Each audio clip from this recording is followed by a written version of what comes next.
Hello मैत्रिणींनो, मी माझ्या चॅनलवरती आज तुमच्यासाठी घेऊन आलेले आहे सांबर वडे। त्यामध्ये विशेष करून आपण शिकणार आहोत आज सांबर कशा प्रकारे तयार करायचे। सांबारसाठी 1 वाटी तुरीची डाळ लागणार आहे आणि त्यासाठीचे साहित्य अगदी थोडीशी चिंच, शेवग्याच्या शेंगा, 1 टोमॅटो, थोडंसं गाजर, 1 वांग आणि उकडून घेतलेला कद्दू, 1 मोठा कांदा, कढीपत्ता आणि लसूण अद्रक पेस्ट। ही 1 वाटी डाळ मी शिजवून घेतली आहे। 4-5 जणांचं सांबार यामध्ये आरामशीर होतं आणि आपण कद्दू उकडून घेतला आहे ना, तो पण ह्यामध्ये आपल्याला सांबार वाढवण्यास मदत करतो। अशा प्रकारे मी त्या डाळीला फेटून घेतले, ती मस्त शिजवून घेतली। आपण जशी वरणाला शिजवून घेतो त्या प्रकारे शिजवून घ्या। आणि हो, सांबार मसाला मात्र घ्यायला विसरू नका कुठलाही। त्यानंतर हे डाळीचं पीठ तयार आहे। दिवसभर डाळ भिजवून रात्री मी ते काढून ठेवले आणि सकाळच्याला तयार।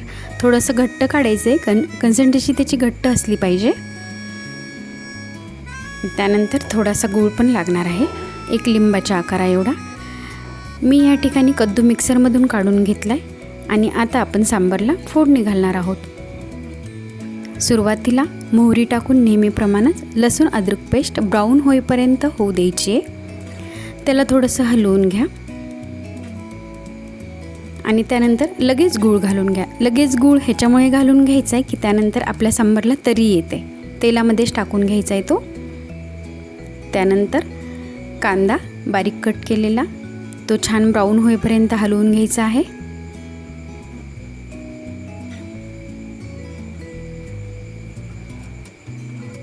आणि शेवग्याच्या शेंगा पण मी उकडून घेतल्या होत्या, गाजर उकडून घेतलं होतं। गाजर अवेलेबल असेल तर टाका, नसेल तरी चालतं।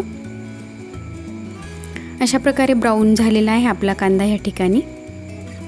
खूप टेस्टी सांबार होतं बघा। आणि तुम्ही माझ्या चॅनलसाठी नवीन असाल तर सबस्क्राईब करायला मात्र विसरू नका। त्या तेलामध्ये आता मी बारीक कट केलेलं वांग टाकून घेतले, त्यानंतर टोमॅटो टाकून घेतले आणि उकडून घेतलेल्या शेंगा आणि गाजर पण त्यामध्ये मी टाकून घेतलेलं आहे आणि ते व्यवस्थित हलवते।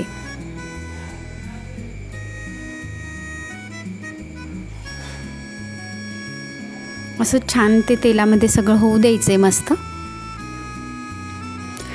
खूप टेस्टी सांबार लागतं हे, या पद्धतीने तुम्ही नक्की करून बघा। आणि ह्याच्यामध्ये आणखी एक विशेष गोष्ट तुम्हाला मी सांगणार आहे, तुम्ही माझा व्हिडिओ शेवटपर्यंत बघत राहा। व्यवस्थित भाज्या तेलामध्ये हलवून घेतल्या म्हणजे भाज्याला चव छान येते। आणि हो, आपलं हे सांबार एकदम हेल्दी बनणार आहे, कारण ह्याच्यामध्ये सर्व भाज्या आहेत आणि प्रोटीनयुक्त डाळ। त्यानंतर मिक्सरमधून काढून घेतलेला कद्दू पण त्याच्यामध्ये आपण टाकून घ्यायचा आहे।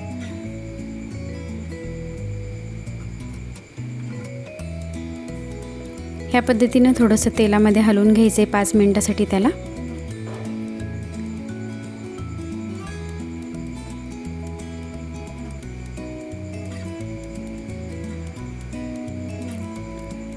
आणि ह्याच्यामध्येच आपल्याला सांबार मसाला टाकून घ्यायचा आहे 2 चमचे आणि लाल तिखट चवीसारखं।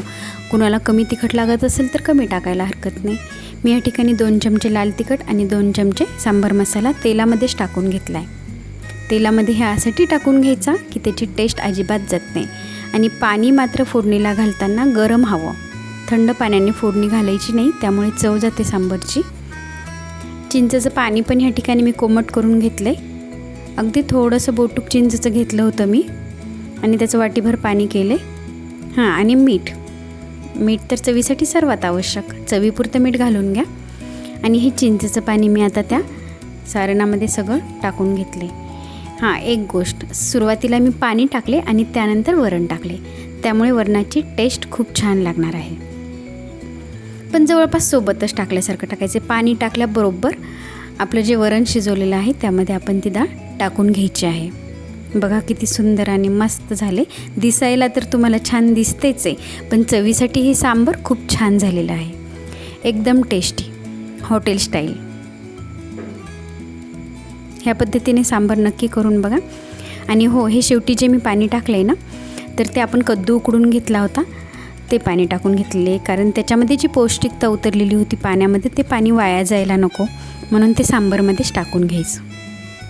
ह्या पद्धतीने खूप टेस्टी सांबार आपलं तयार झाले अगदी 5 मिनिटात। खूप छान लागते। आणि ही वड्यासाठीची डाळ आपली तयार आहे। त्याच्यामध्ये मी 1 चमचा जिरेपूड टाकून घेतली आहे आणि चवीपुरतं थोडंसं मीठ आणि मिक्स करून घ्यायला अगदी थोडंसं पाणी। आपल्याला ह्याची कन्सिस्टन्सी थोडी घट्टच राहू द्यायची आहे, म्हणजे वडे छान येतात। आणि ही डाळ मिक्सरमधनं खूप बारीक काढायची आहे, एकदम पेस्ट असली पाहिजे, म्हणजे आपले वडे हे खूप छान येतात। तेल चांगलं तापू द्या आणि मीडियम फ्लेमवर हे वडे तळू द्या ब्राऊन होईपर्यंत। थोडीशी घाई जर आपण केली ह्यामध्ये काढण्याची तर ते आतून कच्चे राहण्याची शक्यता असते, त्यामुळे त्याला छान ब्राऊन होईपर्यंत तळा। एकदम टेस्टी, मुलांनाही आवडतील, मोठ्यांनाही आवडतील। आणि हो, तुम्हाला हा व्हिडिओ आवडला असेल तर नेहमीप्रमाणेच लाईक करायला आणि कमेंट द्यायलाही अजिबात विसरू नका। असेच माझे नवीन नवीन व्हिडिओज माझ्या ब्लॉगवर तुम्हाला बघायला मिळतील।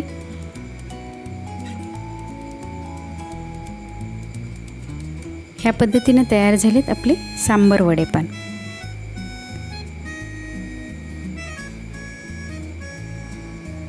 स्पेशली वड्याची ही आपली रेसिपी नव्हतीच, स्पेशली ही सांबरची रेसिपी होती, पण त्याबरोबर वडे देखील। हे बघा तयार झालेत आपले मस्त सांबर वडे।